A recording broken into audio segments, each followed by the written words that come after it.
So we are the youth of the nation. Woo! No, sorry.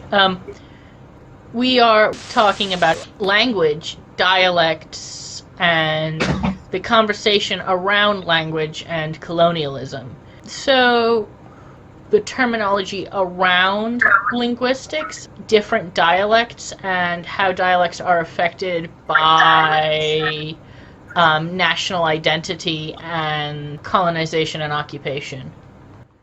Yeah. Nation states definitely like solidified languages, and so whereas the language border between France and Italy was very blurry. Like the closer you got to Italy, the more the language kind of like became similar. But then when you got like nation states, that makes sense. Yeah, that makes sense. So when talking about language, you have dialects, you have Creoles, and you have Pidgins. And if you think about language and dialects versus Creoles and Pidgins, there is a real kind of implication on the validity and the intelligence and the class already just from the terminology itself. And also there's kind of like an idea of what is and isn't a language. So historically during the what did I say was the 80s, maybe the late 70s, there was a movement that no longer is going on or was dropped because the argument was complicated, but for Ave or black linguistics to be considered a separate language.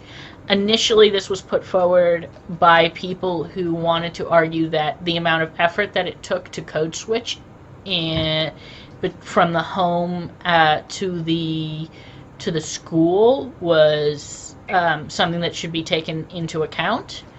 But later, it was dropped because it was beginning to become something that was used by racists, and I don't know more details than that. I'm sure. I don't know anything about this. Yeah, I'm sure there are people who could clear up a better a history of it.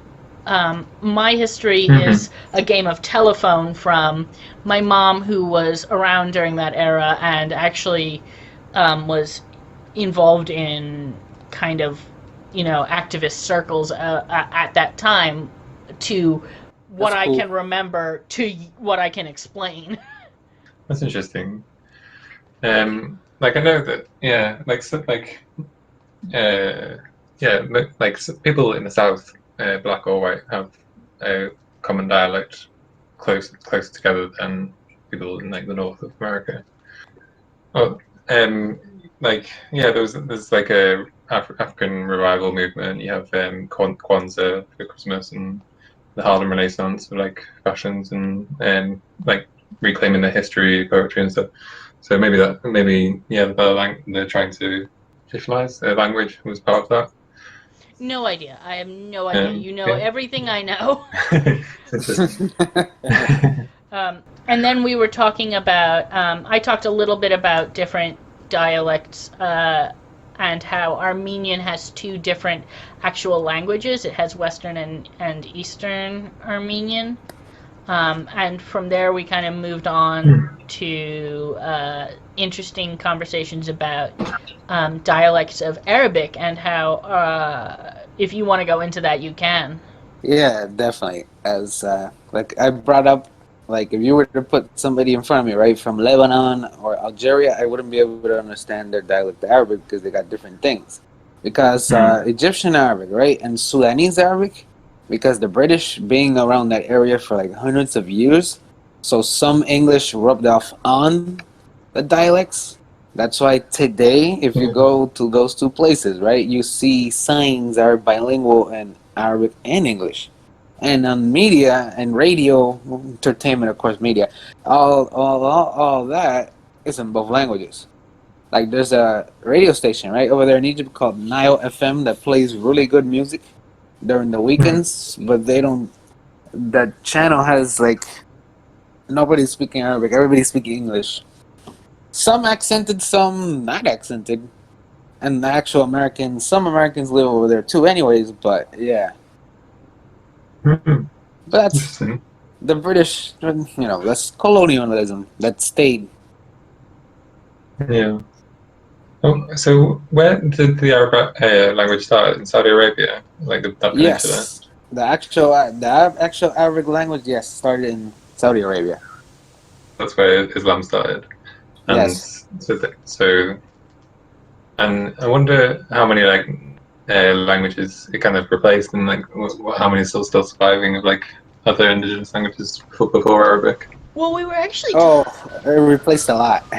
we were also actually Go on. we were also actually talking about because I mentioned that there was a little bit of a spat in the Armenian community about using Turkish words, because Western Armenian is the language that's used predominantly by the diaspora, right?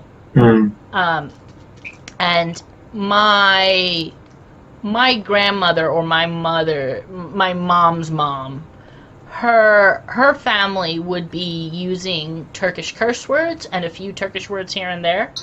For example, my name is actually it's an Armenian name, but it is also a Turkish word. Really? I thought your name was. Every time I would see the MO, I would think Muhammad, which is my middle name too. But I would think of that. So what is? So that I didn't know. So my name is Maral, Maral. It's Okay. it's a girl's name. I just never changed it because I don't give a shit about bureaucracy. Okay. I don't care enough about the paperwork. I just don't. The government can dead name me. I'll be dead anyway. And it is also the name. It's both the Armenian and the Turkish name for the red Caspian deer. Oh yeah, that's right. Yeah. Which is, I mean, I'm about that graceful. So I've got a funny story about people borrowing curse words from other languages. So Hebrew, I'm not completely sure on this, but I think it mostly died out as like a language. It was like a dead script in the old text of the Torah, and it was like revived in Israel, Palestine, like in the 30s. But like the Palestinian Jews who'd lived there in like small communities forever spoke Palestinian, so it was like reviving a different language. And but some of the words that weren't in like the Torah and other holy scripts, they wanted to use in their everyday language, they didn't have a word for, so they borrowed from Palestinian language for some words, like to say like take a shit.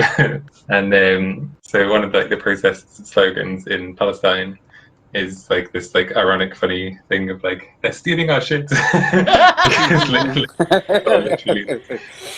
I am here for it. Good. But yeah, so there was Armenian cursing. Western Armenian had Turkish curses, and there was this movement of like nationalism to try and like revive the old language, which actually relates back to the Jewish, the Hebrew thing you were talking about. And for them, they were like, no, you can only curse in Armenian, and people were like, what? Excuse me? And interestingly enough, a friend of mine who is a Lebanese Armenian told me about how a lot of Western Armenians would have been speaking a dialect of Turkish, but about 200 years ago, the language went away and came back the Eastern Armenian language went and along I think a trade route and came back, and when it came back it had morphed into this separate language which was Western Armenian. And then I think you talked a little bit about the kind of the Turkish dialects that were under the Ottoman Empire before Ataturk decided that there were no dialects ever. Yes, I was talking about that. I was talking about how, like, Ottoman Turkish, like the language and the writing, right, was like the language of the elite, and then when people used to call it vulgar Turkish, like more closer to modern day Turkish than anything, like the people would use it. As Ottoman Turkish had a lot of Arabic loan words, Persian, Farsi, whatever, Persian loan words. And Ataturk is like, we don't want this, so he banned all that and replaced it with 100% pure Turkish words. Pretty much. Even though he himself didn't even understand Ottoman Turkish either, so. What a fuck. Yeah. But yeah. That's like there's a speech, right? I've read it. I don't know if anybody recorded it. I know there was technology back then to record stuff, but where he tried to read Ottoman Turkish and he was like stumbling nonstop over like a whole bunch of words. Like, he had no clue what he was saying, and then he just dropped it and said, "Forget this." I'm like, wow. And then he went, "Ich bin ein Berliner," and walked off. Exactly. And that was a pretty important speech too. He had to like read to a whole bunch of people, but the speech, didn't turn out the way he wanted. I mean, just the amount of stupidity that these people have. I think we just should not trust people who hate themselves. I know an interesting example of like an art exhibition in China of like a person creating these like massive like book long texts of like traditionally Chinese character written by hand writing, and with all the different like old styles and old inflections, and just like making like a whole like wall out of all these writings. And apparently it's to like it was like a critique of schools like using of of schools that of trying to like spend so much time drilling in like this old fashioned writing style rather than just using like a Monday language script or having a set amount on a typewriter. Well, I mean, you still learn cursive today, and nobody can read cursive. Cursive is stupid, and I hate it. Sorry. Yeah, but apparently it goes back to like students in the classroom. If they wanted to annoy a teacher, they would like use something like funny inflections that the teacher would have to go to a dictionary and find like where the old like meaning of this word is. See, cursive is annoying, but in Arabic, you're pretty much writing cursive. Like somebody I read a critique, not a critique, like a commentary about Arabic, and they brought up cursive. I can see that certain lines make different sounds and noises, so it's like, yeah. Well, I mean, in Armenian, if you try and write in cursive, you might as well just be you just hate people, because I want you to look up cursive at the moment. Hold on, I'm gonna do it for the screen, but I want you to do it too. Do this with me. Look up Armenian. Yeah. Armenian language, and go to images. And I just want you to visualize that in cursive for me.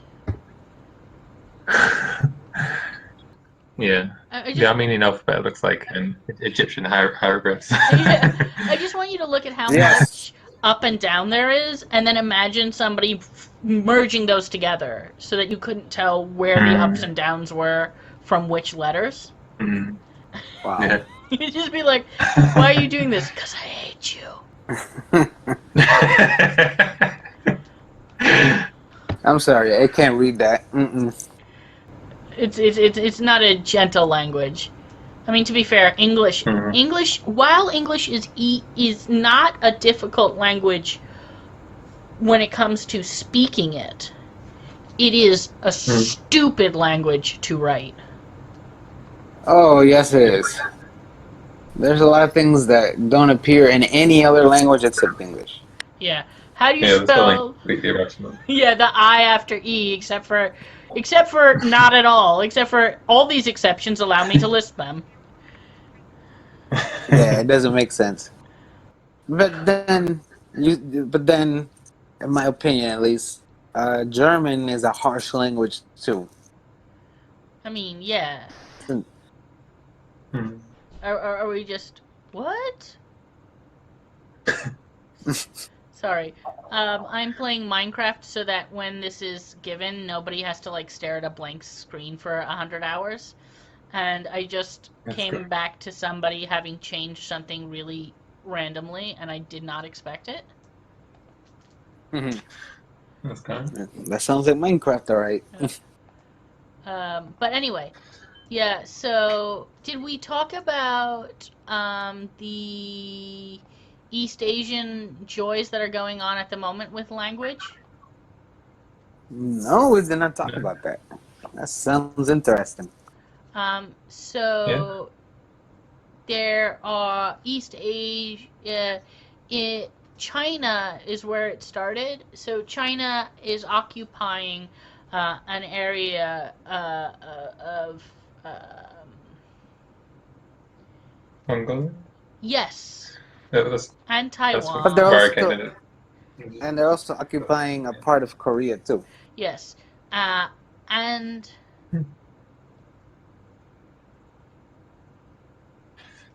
Yeah, East Turkmenistan, yeah, that's right. Tibet, Um, Mongolia. and Taiwan and all of those. And they have Yeah. recently changed it so that the area of Mongolia that they're occupying has to teach in Chinese. And of course, like I say, a lot of people are pissed off about that. Especially in Mongolia proper, they don't like that. Yeah. Mm.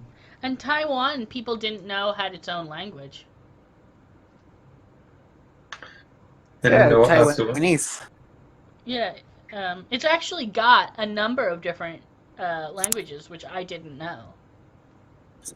Oh wow, I Yeah, didn't know that either. the dialects are more like the language difference between like European languages rather than just dialects of one Chinese. The official one that they want to make people learn is like from originated in Beijing, uh, mostly spoken by Mandarin ethnicity people. Oh, do you want Yeah. to know what I learned from people I follow who are interested in the milk tea thing? Oh my god, fuck that guy. Just a fucking Enderman just What's the stole milk some tea of thing? my roof. I hate Endermen. They're so annoying. Like severely. Yep. So, um, whatchamacallit thingy-mabob. That's the technical term. Uh, um, if you look at the Milk Tea Alliance stuff, they've also been up in arms over what's that Disney film? Mulan. Mulan, yeah. And they're particularly pissed, not just because Mulan is by a shit person, or acted by a shit person, Hmm. but also because the original story was actually about a Mongolian woman who protected against Han invaders, and they have rewritten it Hmm. to be a Chinese Hmm. uh, uh, um, woman, Heroin. Yeah. because heaven forbid we, That's interesting. Yeah. Production, or is it made in China? Well, it's made in China, and so the Chinese themselves have rewritten it to be a Chinese Yeah, of woman course. rather than a Mongolian woman. Yeah. Yeah. Interesting.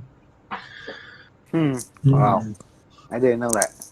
Yeah, I didn't either. They've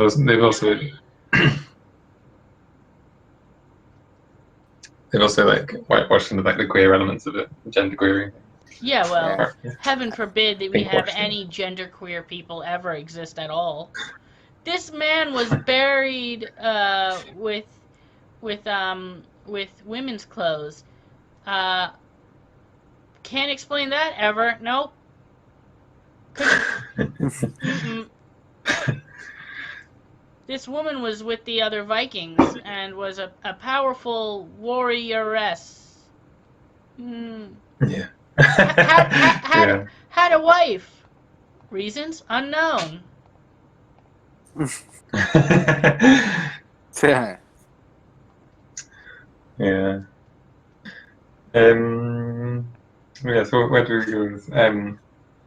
Yeah. Tons of different dialects, and very different languages, histories. Well, yeah. I mean, again, like, go ahead. Say what you're gonna say. No, just it's so complicated. Like China, like in ways, like China, it was good that China tried to solidify, like yeah, China like came together and like broke apart like so many times. You know, like different, like there was like power bases from like Thailand and Mongolia and all these places, like inflecting whether it would break or whether it would hold together to resist outside threats. And but yeah, the language origins are very different. So yeah, can't even really be called dialects. It's the same origin. But yeah. And then you have Finland. It's complicated. Yes, they speak their own language family.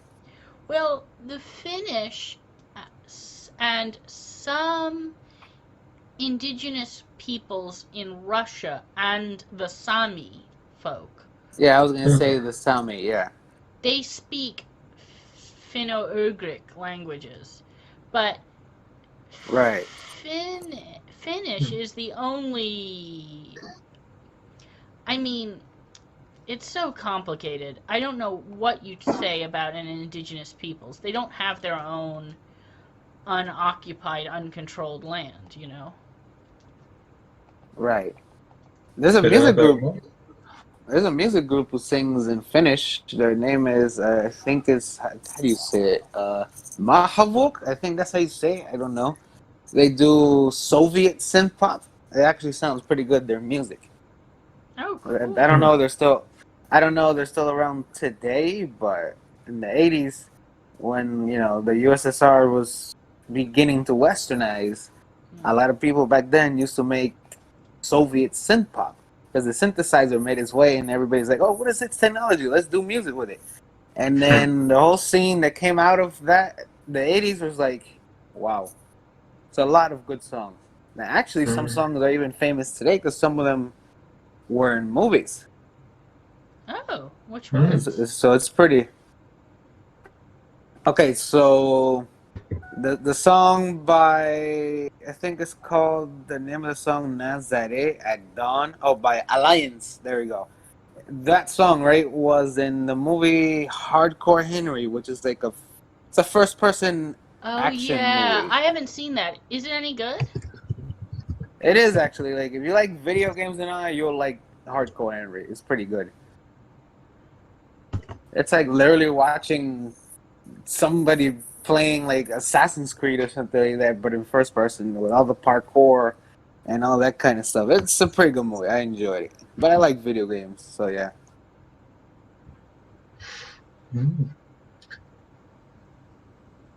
I'll put a funny song in the chat. You can watch later. It's, yeah. It's like it's Catholic synth folk.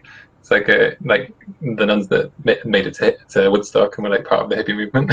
And they Oh wow. they used synth pop to try and convert people to Christianity.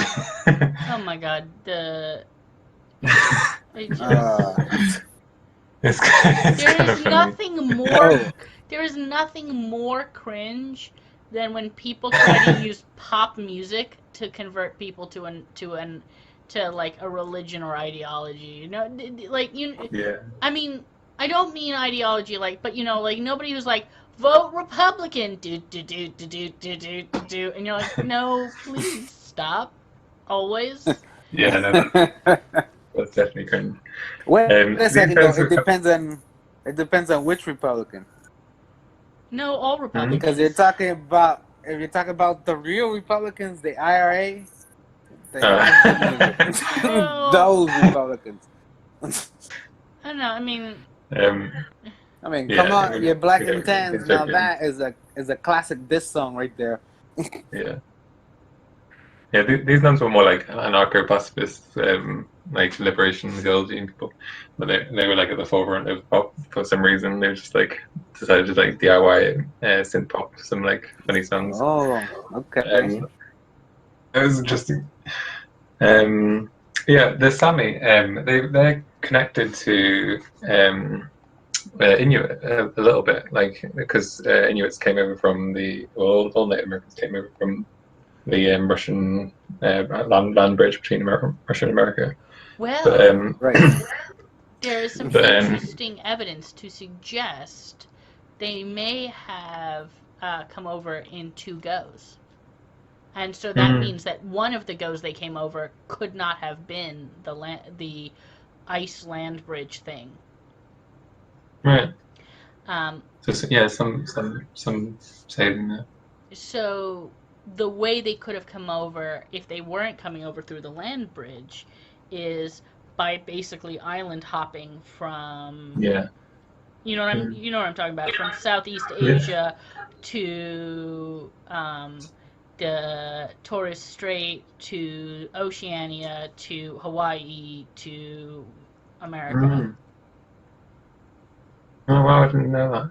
I know that like there were Chinese explorers like visiting America like very early on. I think they think that happened like the same way Norse people brought back like visited Greenland and brought back indigenous people to Europe, First Nations people.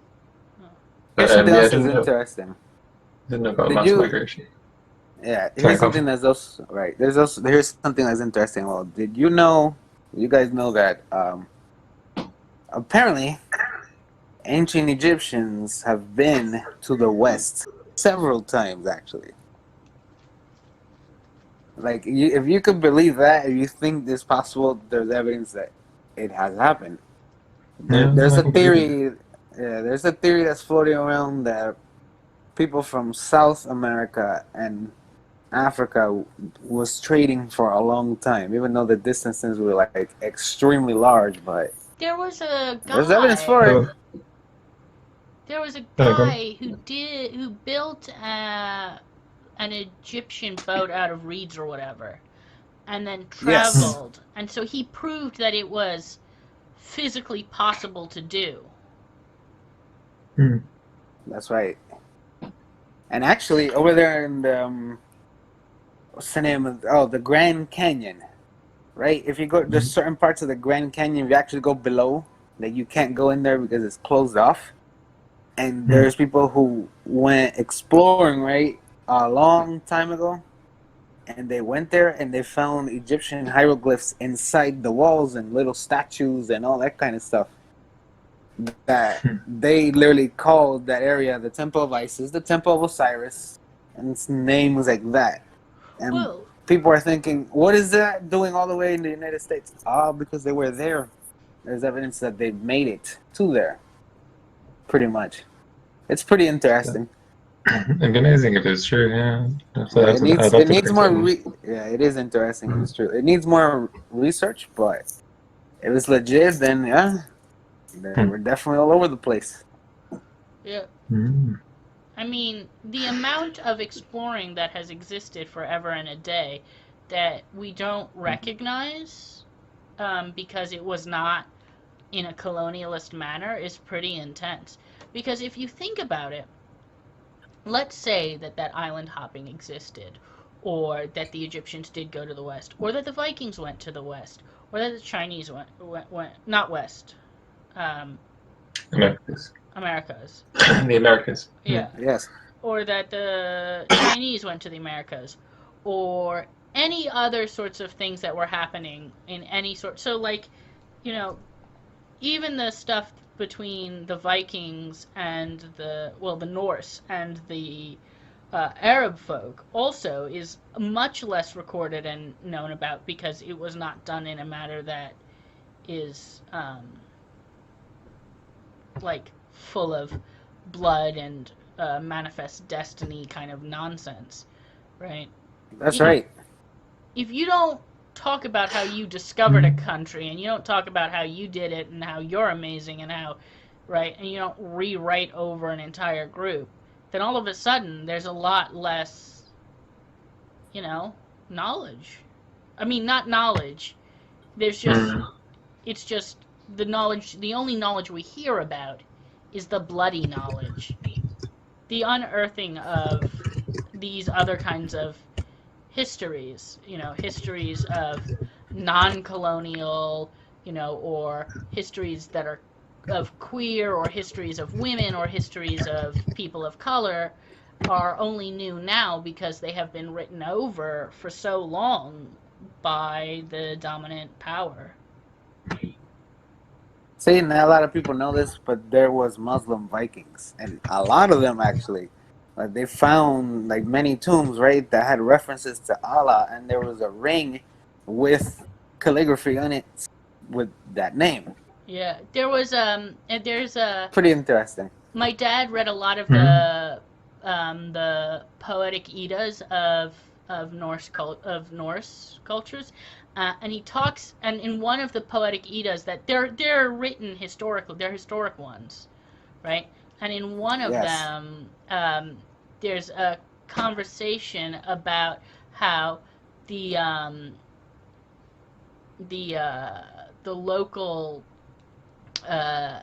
like they're not local Arab, but the Arab who was traveling with them was completely confused by their prayers because they put like 3 sticks in the ground and prayed to the god of trickery to confuse the people they were trading with so they could get better deals.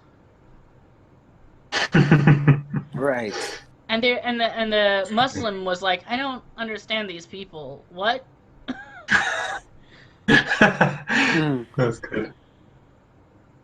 I read a really good story about poetic story about like elements of colonialism called it was called The Cartographer Wasps and the Anarchist Bees, and it's a really good sci-fi story where it's like told from the perspective of bees who are having their territory land colonized by wasps, and in the wasp hive, in the wasp hive, then the material that makes the hive is all these like really intricate maps, and when you unravel the wasp hive, you get these like them like working really hard on the maps of like the areas where they're colonizing, and how the bees have to work for the wasps and stuff. It's all really like, yeah, it's already fascinating, like how the bees are experiencing like this like newcomer to the land and stuff. I like it. Yeah, definitely. Me too.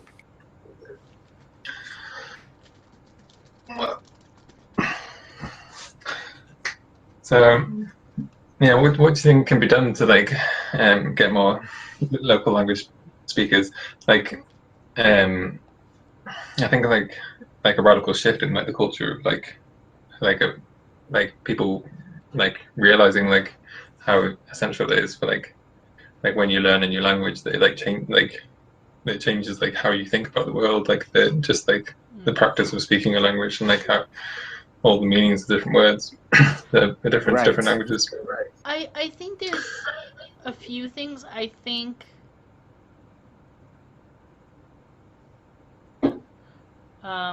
one method is to get the people who speak the language to help make a kind of gamified system so that even if the last fluent speaker goes extinct, there's still a preserved form. I think trying to speak it at home and trying to make it a fluent language is a good thing. And I also think that we need to start embracing hybrid languages more. I think, it's easy for us to try and preserve purity because we are trying to preserve something that's been stolen from us, and we have some idea of the correct way that it should be, but that is repeating the cycle of abuses that have been put on us. We have been told to speak a pure language, only, for example, to say speak English because English is the correct language and English has to be spoken this way, and that this is right, that this is the professional language, and you should speak in received pronunciation or whatever. But I think we need to start embracing Spanglish and Yeah, I was about to bring that up. Spanglish. Yeah. It's a hybrid language. Do you want to say more about Spanish it? English. Yeah, it's a huge Sure. thing. Go ahead. Yeah. Okay, so Spanglish is speaking English and Spanish put together, right? And even Spanglish has its own dialects. Like if you go to LA and stuff like that, right? The people who speak Spanglish over there, of course, Mexicans, Central Americans, so on and so forth. Not all of them, but they speak something called Chicano, which is like their own twist on Spanglish. While if you go to my hometown, Miami, Florida, and you're gonna hear like Spanglish too, but Cubanized, like adding our own words into the language and taking English words and Spanishizing them, and it doesn't make sense when you translate it back to English, but in Spanish it makes perfect sense. For example, for a word for, let's say, shirt, right? For us, it'll be pullover, and pullover is pull over. Like if you pull over somebody, right? For example, but we changed it, and now it refers to shirt. Yeah, I remember trying to learn a little bit of, I think it was Korean or Japanese. God, I can't remember which one I was trying to learn. I tried to learn both at one point, gave up. And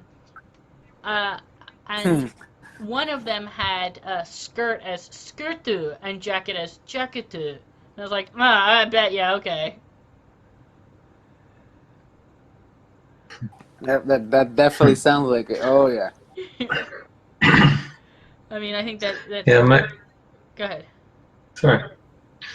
I was just gonna say, my only knowledge of I guess there's tons of like Creole, like Jamaican English in the UK as well. Yeah. I mean, crossover, but like, yeah, well, in Wales, the Welsh language started to die out very very rapidly. Well, it wasn't taught in schools or anything. It wasn't allowed to be taught in schools. You got beaten if you used it. But it still remained on like the west coast, and people started to use like a Wenglish and a Welsh English combination, and now that Welsh is coming back a little bit, it's interesting like that. So like the older generation of these close to the English border of using this Wenglish, their feelings about each other, like the young generation knowing good Welsh, and they both really like that Welsh is coming back, and also like have an affinity to this Welsh English crossover, because it was very special to that like local area, and like the conflict between like wanting jobs and wanting opportunities and everything. Yeah, it's interesting. Right.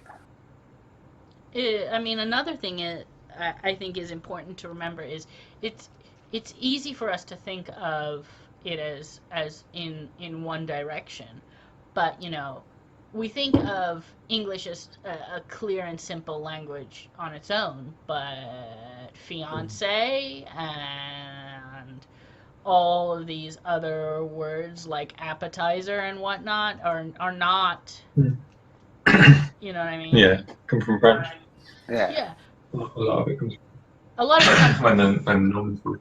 from French because there was a huge kind of like, ooh, aren't the French so fancy, right?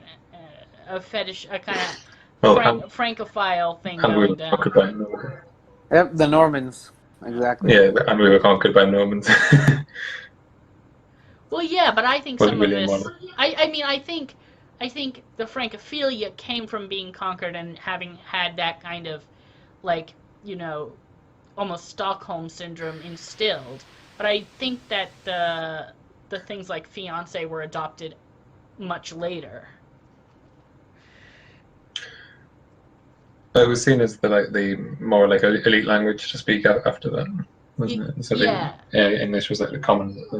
Mm. Mm. And I mean, Right. going back to dialects, there's already, especially here in England, Scots English. yeah, there's a huge idea of what is and isn't. I mean, it also exists in America, I'd say, of what is and isn't an intellectual accent, right? Oh yeah, definitely. Like people, like you get a better job if you don't have an accent, strong accent. Yeah. People taught in schools to speak the Queen's English. Yeah, it's the same thing here in Canada. People, it's similar to the United States, like what you're both saying at that count. Yeah. There's a what's that dialect where you have to, in order to be part of it, if you're not, what begins with an N? Newfoundland, I remember. Oh, wow. That is a whole nother, how do people say, can of worms? I think that's the quote. Oh, you can't understand Newfies, like people here like to call it. They speak English, but it's like I don't know how to explain it. Like I don't know how to explain it. Literally, and I can't put my finger on it. I don't know how to. Like I've heard Newfies speak before, and I'm like, what? That's what it's like here in Liverpool. A lot of people are like, I don't know what the Scouts are saying. Yeah, and there's areas of Liverpool where it's very strong, and like my family have lived like on the outskirts of Liverpool for all their life, and they never had a strong accent. It became like in the I think it took on like more like a singing like tone as like something precious to hold on to, as like something to separate them from like the South and like Margaret Thatcher government and everything. Well, yeah, because they got completely royally screwed over on that one. Yeah. I was actually learning about the Appalachian rednecks. It's interesting.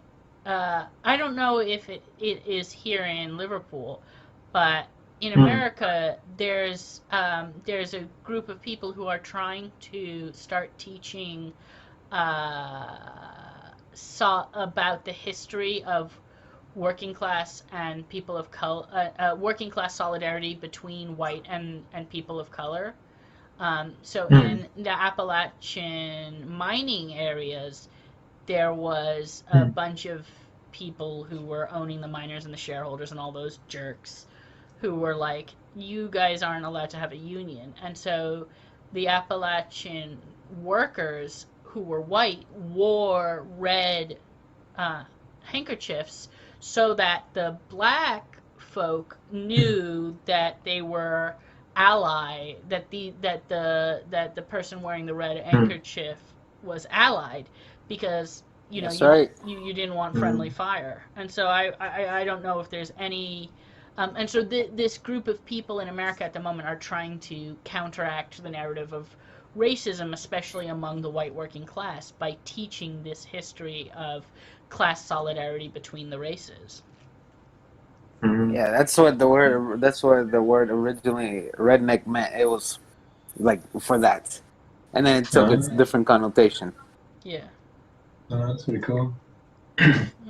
I know a lot of Welsh and Scottish people settled in the Appalachian Mountains because they thought it was similarly rugged to where they'd come from. Oh, I mean, such Oh for the wow. indigenous folk, but that's cute for Yeah.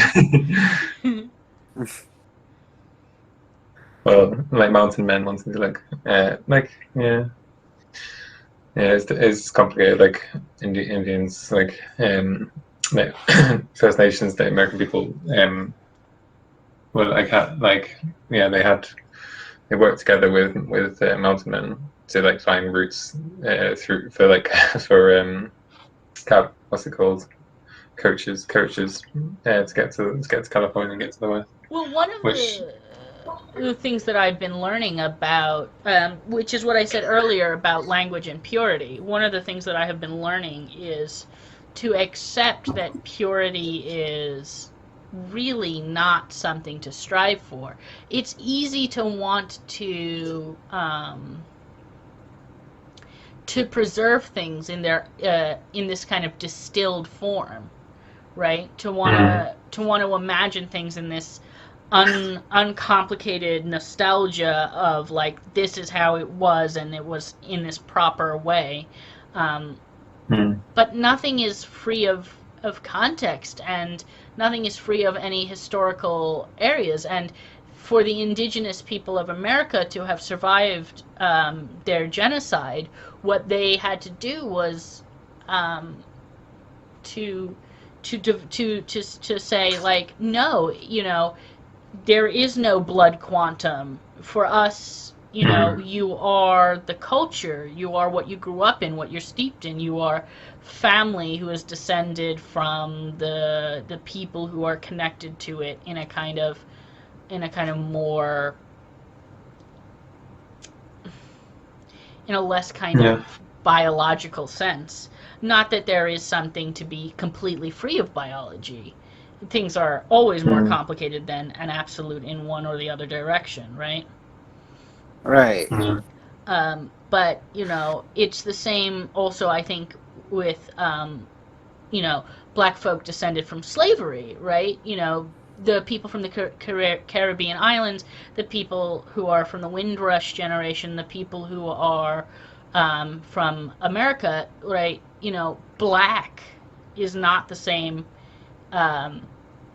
It's not so simply the same as African, because it's black also in, say, Australia means Aborigine, for example.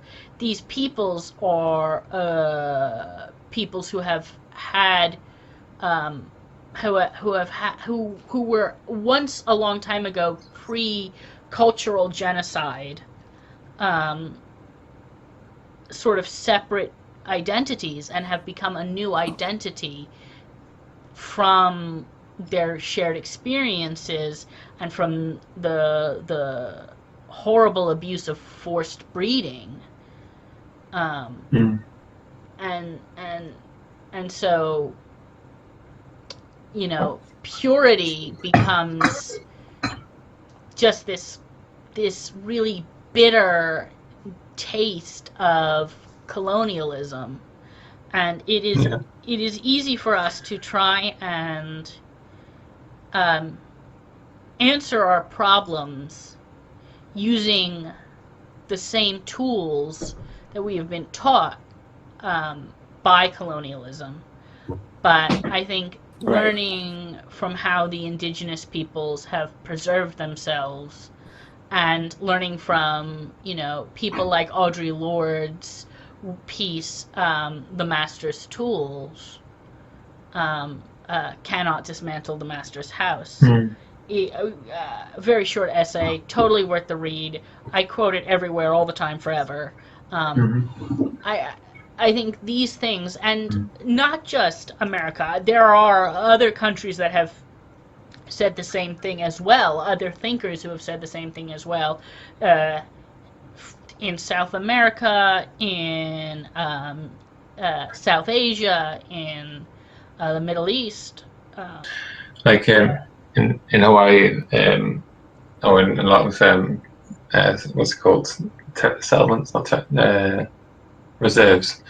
Like if you're, I know in Hawaii, if you marry someone who's like white, and you can't trace your lineage back with enough indigenous people, you don't get like you don't qualify in the government statistics as like being part of like this indigenous governance thing.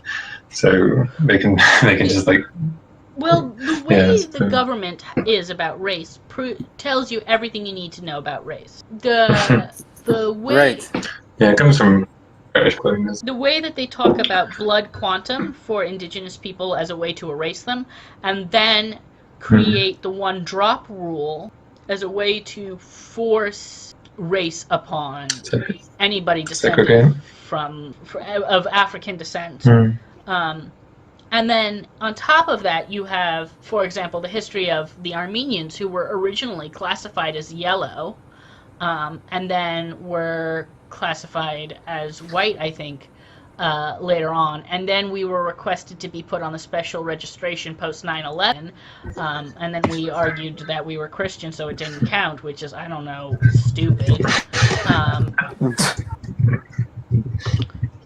And again, so on the form in America, for example, on the race form, if you put Arab or Middle Eastern or anything in the MENA region like that, you get qualified as white. Which is the most strangest thing, even to this day, because that label technically doesn't exist. Yeah. But it has real world implications. But even though it doesn't exist.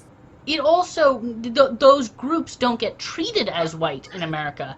They are labeled as white on the census as a way to make the white identity bolstered in numbers. Yes, even people of East Africa as well, right? Who are obviously not quote unquote white, they have to put it, which is like wrong. But yeah, I'm just looking at them. How long miscegenation laws, like interracial marriage. Oh yeah, I mean, that lasted until 1967. You're talking to two byproducts of that. Right, but like that, but people went to court for completely white passing people, just like they were just like fingered as like having in their history like someone who was mixed race or black. There was an interesting book. I didn't read it because I don't read, because dyslexia, and also I don't know who's got the time for that.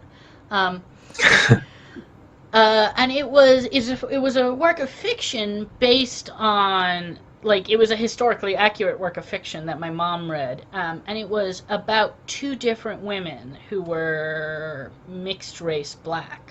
And they could both theoretically pass as white. And one chose to embrace their black identity and go down that route. And the other one chose to try as white.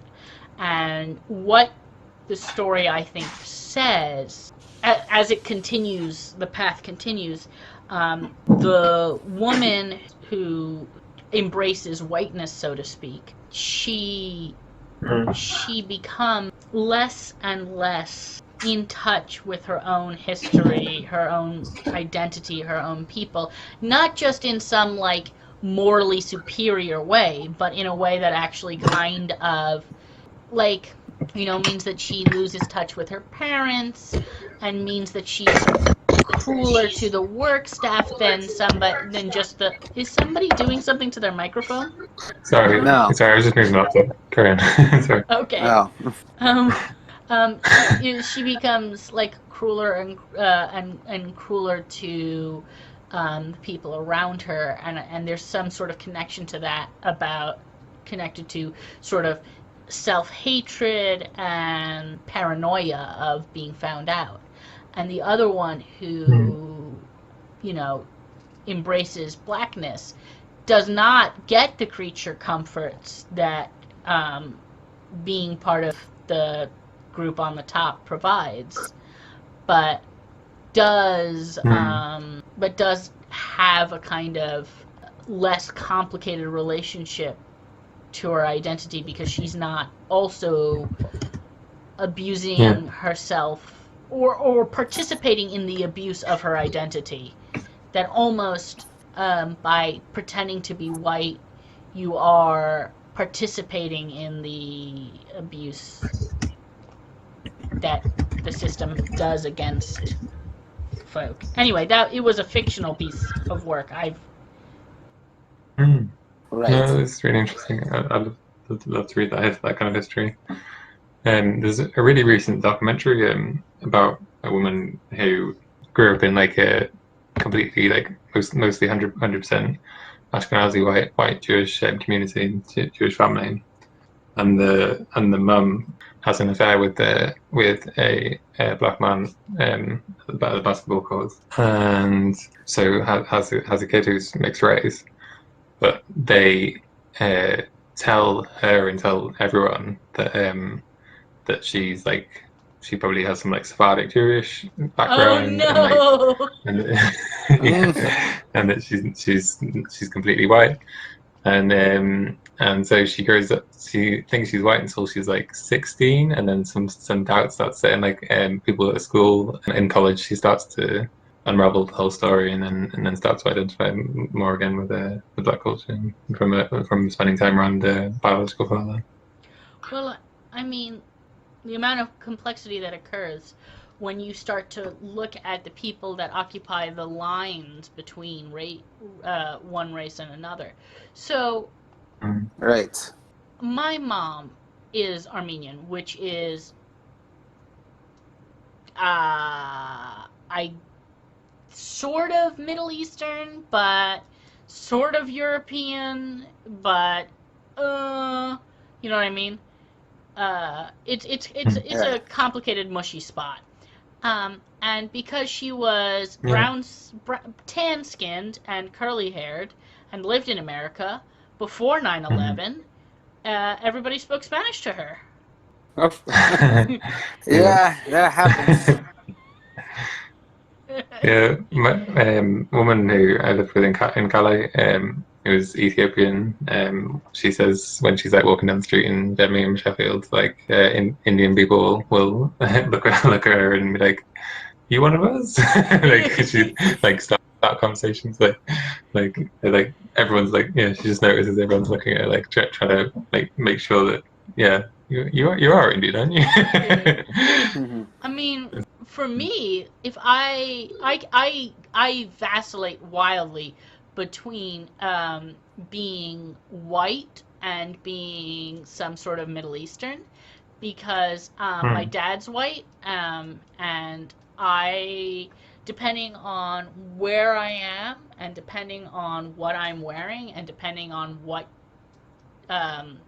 time of year it is, depends on how all that looks. And before I transitioned, I was white passing always, all the time. And then I transitioned and I became a hairy motherfucker, and all of a sudden my race went out the window, and I was like, no, wait, what? Wow, yeah, amazing. Because before that I looked like maybe Italian, you know what I mean? And apparently Italians are white, and so I was like, sure, what the fuck, why not? That's funny. And you listened to the podcast with your mum where you were given the play because you were slightly like dark skinned, like you were given the play to do like a performance piece on the like Spanish conquistadors. Oh yes, that's whilst right. everyone else is going white. We were given a task to be one of the people who discovered America, and I was given a Spanish conquistador, and I was like, wait, what? And I wasn't just given any Spanish conquistador. I was given like the Spanish conquistador, like the one that even the other Spanish conquistadors thought was too violent. They were like, "That you're violent. This is. Are you sure, guys? This guy is." Guys. How old were you when you won that? I was fucking, I don't know, 12 or something, 13, 12. Yeah. That's absolutely mad. Damn.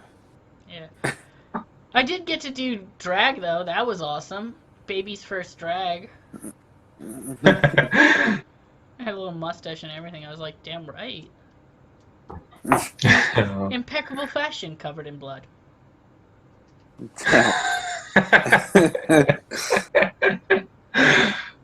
Okay.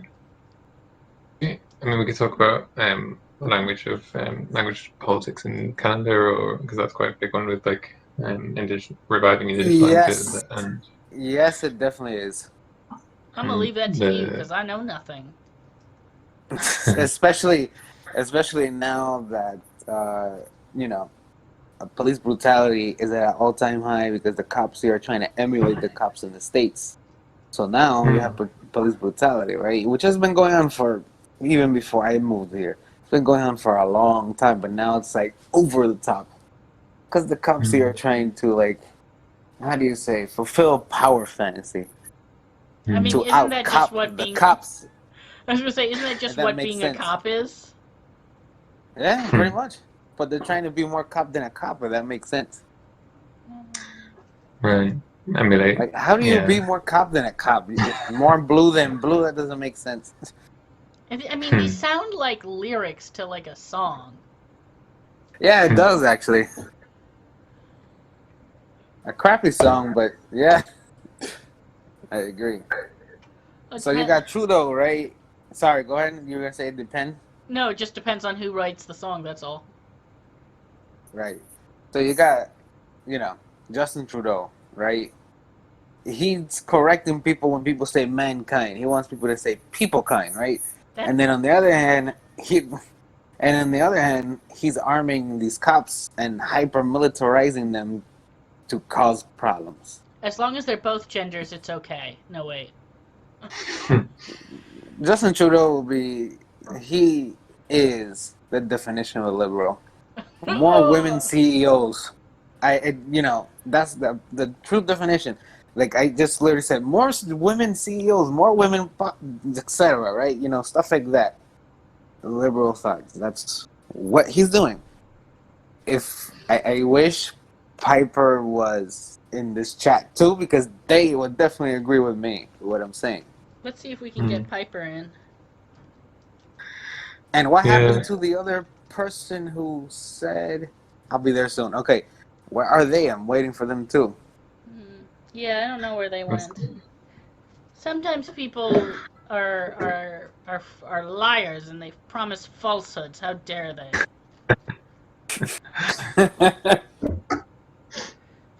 Yeah, it's funny because like the Canadian politics, like the two-party system.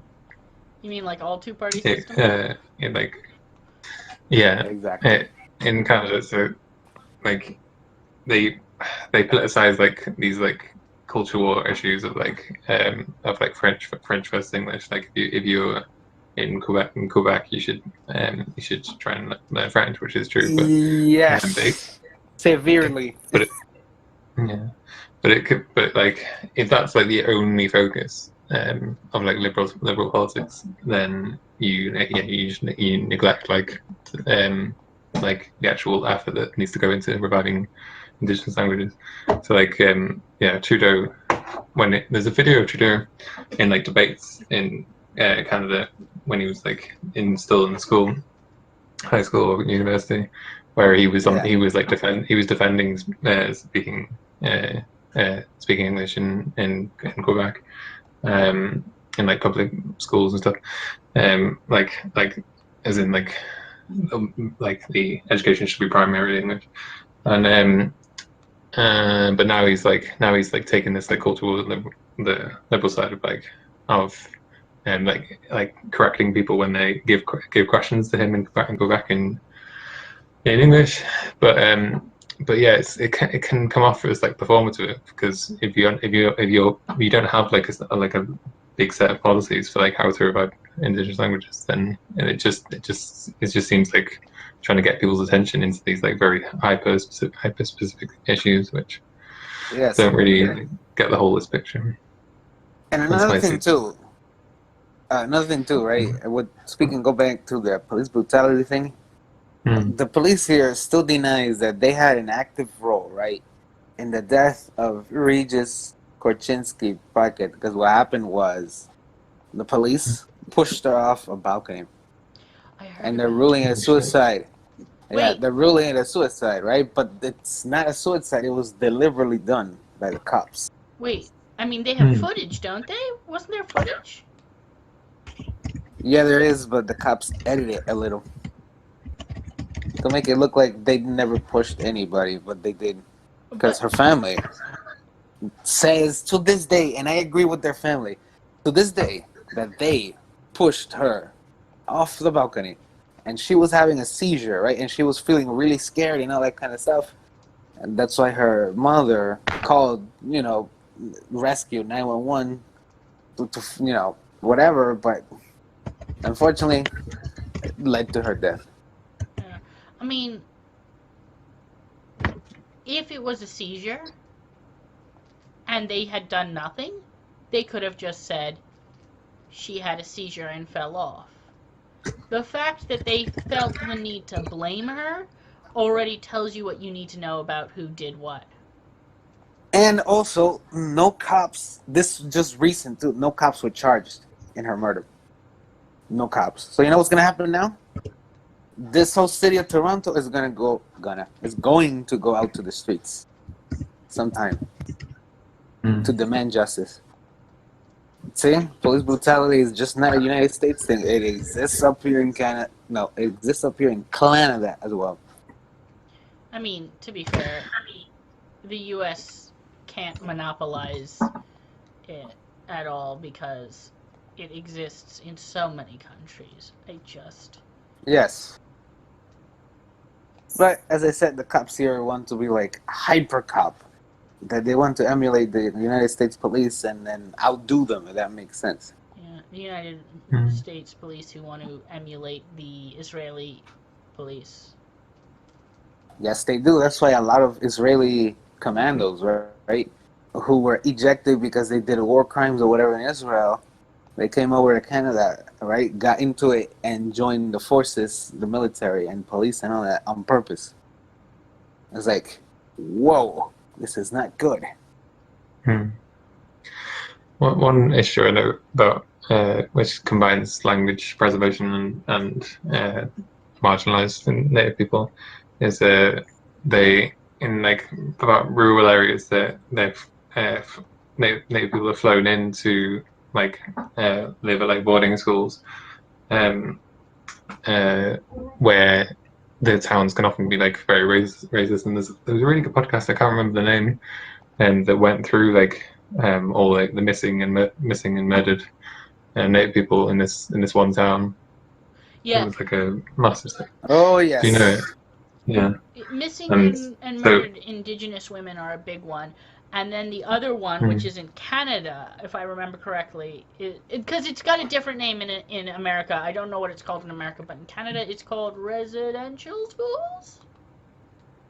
That's right. And you want to know something? I took a little peek at how the education system here is, right? Like high school and stuff, like not university, college, etc. And they don't talk about that. That part of history is like MIA, like it never happened. They did it deliberately on purpose, so people. Yeah, of course, but they deleted it. It's not history; it's his story. Yeah. There we go. Him being the conquerors. Yeah, I mean, definitely like taking rounding people up off the reservation and like the Christian fucking schools that absolutely like drilled native culture out of them. That's like a really horrible part of the culture. But definitely. the story I'm thinking of is fairly recent. It's like it has to do with like a very racist town in like I think it's like the far northwest, where where indigenous people were being flown in from some villages because they didn't build enough local schools with enough good infrastructure, so they were being like housed at boarding schools, but their life situation in that town was just absolutely horrendous because the racism and like the poverty, without being helped at all. So yeah, people were just being murdered and going missing. It's horrible. Wish I could find Canada. Yeah, Canada isn't just snow and hockey. It's maple syrup and racism. No, actually, no, it's racism and maple syrup. There we go. I had to flip it the right way. I mean, to be fair, if they had those, maple syrup already has its own ton of complicated bullshit. As far as like how people are treated in a kind of class warfare way. Right. Oh, also one that you should look up is Scoop Kids, because what is happening now in America with ICE is actually way too close to the Scoop Kids from the 60s. Right. Scoop Kids are kids that were... The Neo-Gestapo. ICE. Yeah, well, I mean, we don't need the Neo there. Just call it what it is. Yep.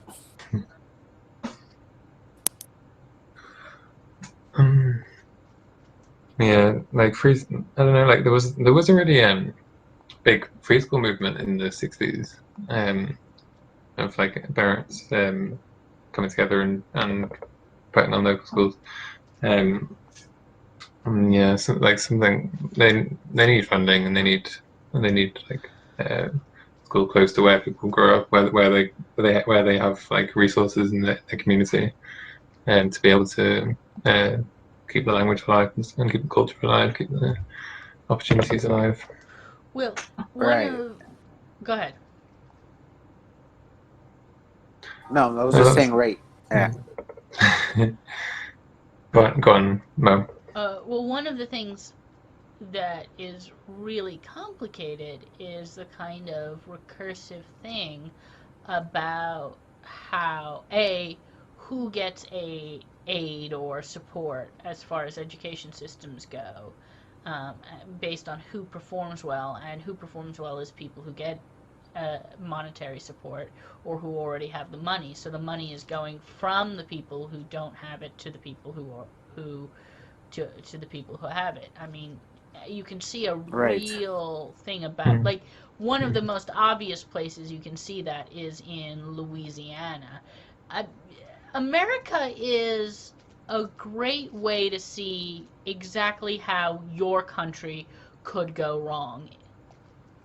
I don't mean your country specifically, I just mean whatever country you're living in, America is going to give you a nice taste of what could happen.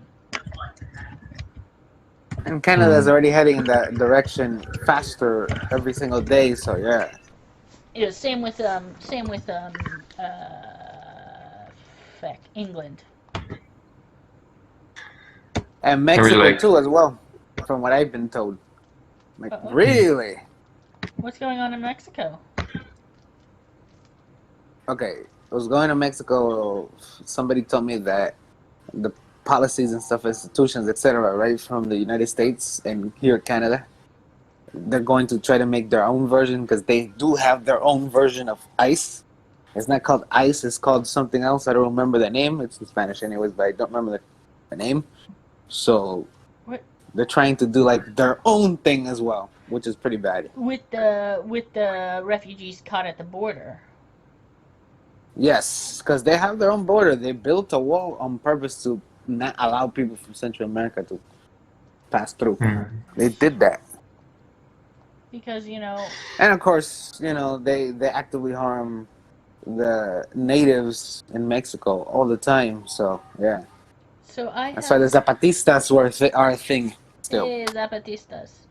So I have a friend of the family who is an academic, and Right. he writes about something called the logic of the executioner.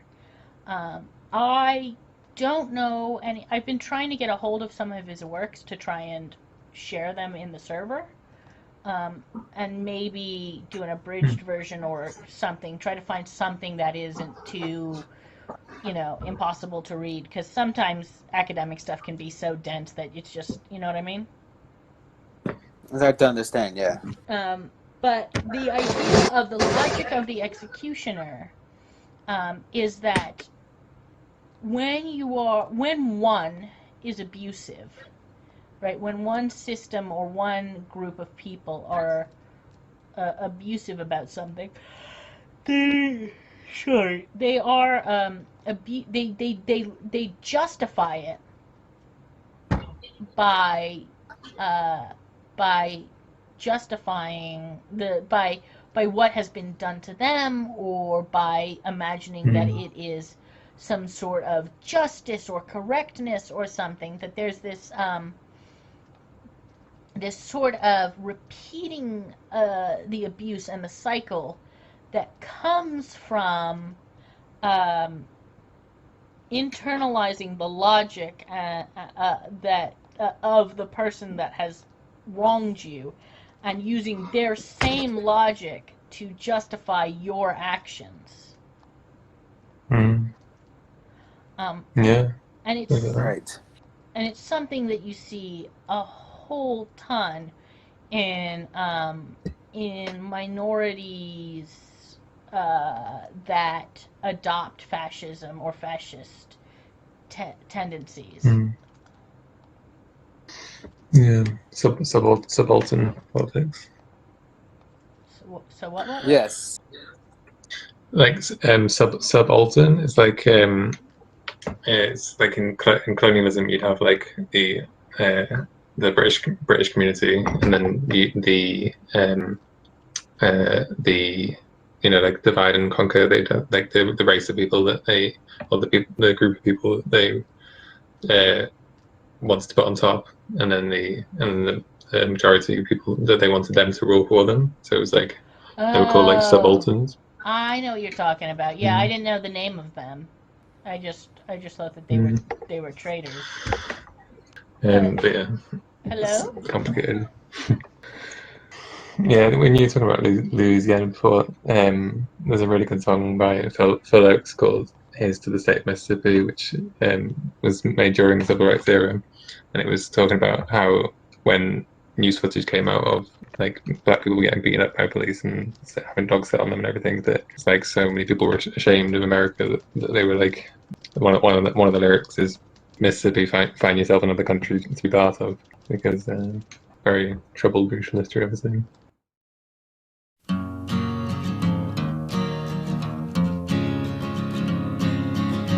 Here's to the state of Mississippi, for underneath her borders the devil draws no line. If you drag her muddy rivers, nameless bodies you will find. Oh, the fat trees of the forest have hid 1,000 crimes.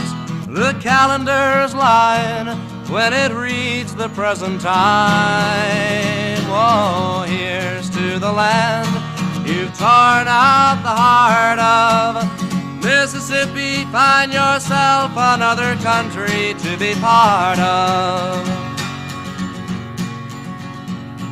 And here's to the people of Mississippi, who say the folks up north, they just don't understand, and they tremble in the shadows at the thunder of the Klan. Oh, the sweating of their souls can't wash the blood from off their hands, or they smile and shrug their shoulders at the murder of a man. Whoa, here's to the land you've torn out the heart of. Mississippi, find yourself another country to be part of. And here's to the schools of Mississippi, where they're teaching all the children that they don't have to care. All the rudiments of hatred are present everywhere, and every single classroom is a factory of despair. And there's nobody learning such a foreign word as fair. Oh, here's to the land you've torn out the heart of. Mississippi, find yourself another country to be part of. And here's to the cops of Mississippi. They're chewing their tobacco as they lock the prison door, and their bellies bounce inside them when they knock you to the floor. No, they don't like taking prisoners in their private little wars. And behind their broken badges there are murderers and more. Oh, here's to the land you've torn out the heart of. Mississippi, find yourself another country to be part of. And here's to the judges of Mississippi, who wear the robe of honor as they crawl into the court, and they're guarding all the bastions of their phony legal fort. Oh, justice is a stranger when the prisoners report. When the black man stands accused, the trial is always short. Whoa, here's to the land you've torn out the heart of. Mississippi, find yourself another country to be part of. And here's to the government of Mississippi. In the swamp of their bureaucracy, they're always bogging down, and criminals are posing as the mayors of the towns. And they hope that no one sees the sights and no one hears the sounds. And the speeches of the governor are the ravings of a clown. Whoa, here's to the land you've torn out the heart of. Mississippi, find yourself another country to be part of. And here's to the laws of Mississippi. Congressmen will gather in a circus of delay, while the Constitution's drowning in an ocean of decay. Unwed mothers should be sterilized, I've even heard them say. Yes, corruption can be classic in the Mississippi way. Whoa, here's to the land you've torn out the heart of. Mississippi, find yourself another country to be part of. And here's to the churches of Mississippi, where the cross once made of silver now is caked with rust, and the Sunday morning sermons pander to their lust. Oh, the fallen face of Jesus is choking in the dust, and heaven only knows in which God they can trust. Whoa, here's to the land you've torn out the heart of. Mississippi, find yourself another country to be part of.